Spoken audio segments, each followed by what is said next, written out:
You know, this might come as a surprise to many of you. I didn't prepare a speech.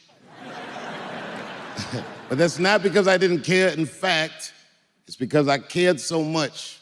If you could imagine sitting down and trying to write something about someone that you feel so much about, the way I feel about Jon, it's very difficult. I won this prize 2 years ago, and I'm imagining, Jon, that this is a surreal experience. I imagine you probably didn't even give a till last night. And then last night, you saw all your friends gathering, you saw everyone dressed nice, and you realized he was still alive to see this. It's like getting a preview to your funeral. In our line of work, context is everything. And me and Jon have a very unlikely friendship. The context of that friendship happened in a comedy club in New York City. Jon being 10 years my senior. I was 17. The first time I saw Jon Stewart, right before he walked in the door, I heard two waitresses at the club talking about how handsome he was. And then they go, oh my God, there he goes. And I looked over and I said, hey, he's all right. So what happened was at night, I would go to the Comedy Cellar and they'd put me on as the last guy every night. There's 6 billion people in the world. You can't make 6 billion anything without some of them being very up. Open up a bag of potato chips. What are there, 40 in there? At least 5 of them are burnt and bent over. And It's the slot that they give someone that for some reason they think, let's just see what happens to this guy. The thing I remember, being 17 in an adult world trying to make something of myself, is how kind he was. People like Jon made me feel safer. He's a friendly guy. Now, the early part of any comedian's career is embarrassing in hindsight because so many of us imitate our influences or try on different personalities to see what works. But Jon has been the same since the very first time I met him. Nice and present. In 1999, he got The Daily Show. That show languished for 3 years before he got it. No disrespect to Craig Kilburn, but you know what I mean? Yuck.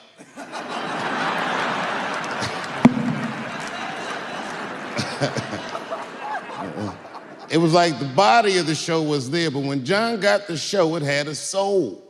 It made people take notice. And in 2002, suddenly, somehow, he became the most popular news show on television. Actually, I know how. He had a good lead-in, Chappelle Show.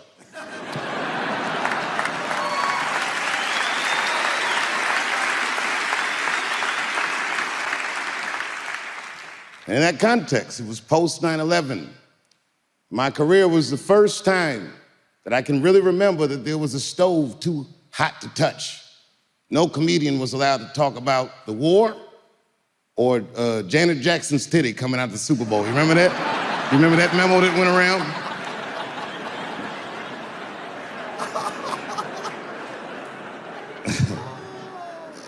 As we've all learned in our lives, wartime is crazy in America. They do what Noam Chomsky called manufactured consent, and the news was off the chain. And Jon was the only voice that helped people decipher that madness. It was a really remarkable thing to watch. We told you that it wasn't going to go so well.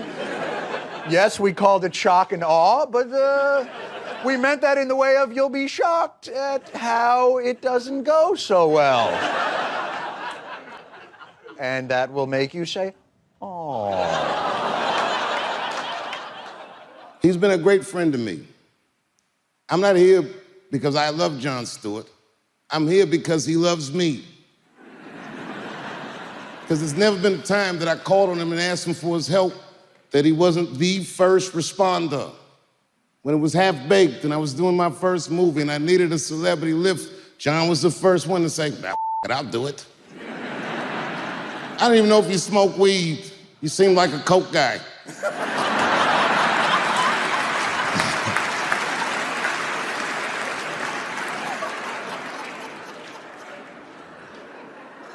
The city close to where I live, Dayton, Ohio, had a terrible mass shooting. 9 people were killed, and I called my friends, and they all pulled up. But Jon, you were the first one that said, oh, I'll be there.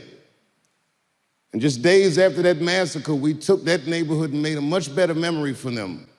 They saw love and support from voices that they trust. When we were on Comedy Central, I picked the brand of irreverence. I said, I'll touch everything they say I can't touch. But Jon's voice became one that was synonymous with trust.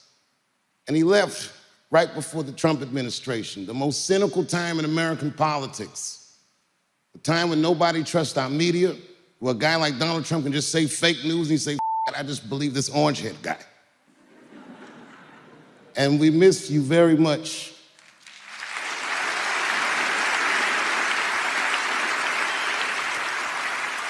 During the pandemic, when my town was dying and I needed to help raise money to get the economy of the town straight, Jon was the first responder.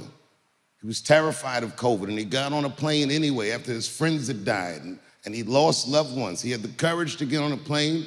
He came out and met me and we did shows that whole weekend. And every comic who came out there had been off for at least 100 nights. They were all nervous and they were all scared, except for Jon.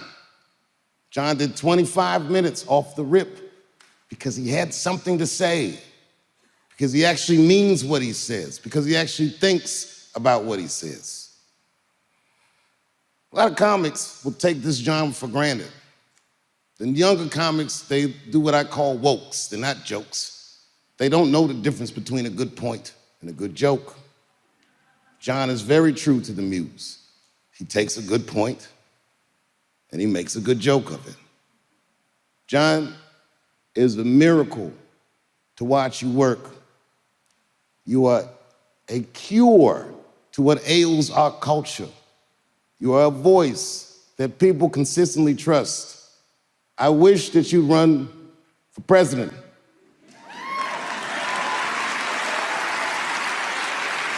But I imagine that would be hard for a Coke guy to do.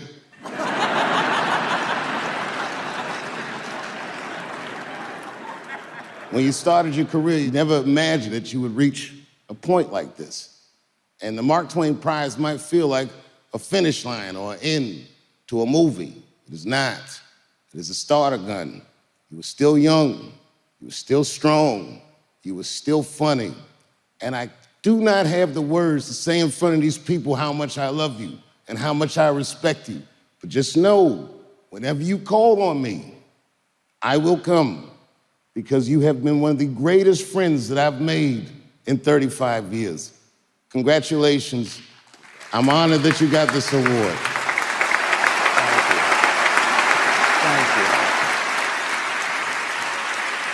I'm sorry I got it before you, but I'm your lucky lead-in. Jon Stewart, ladies and gentlemen. Thank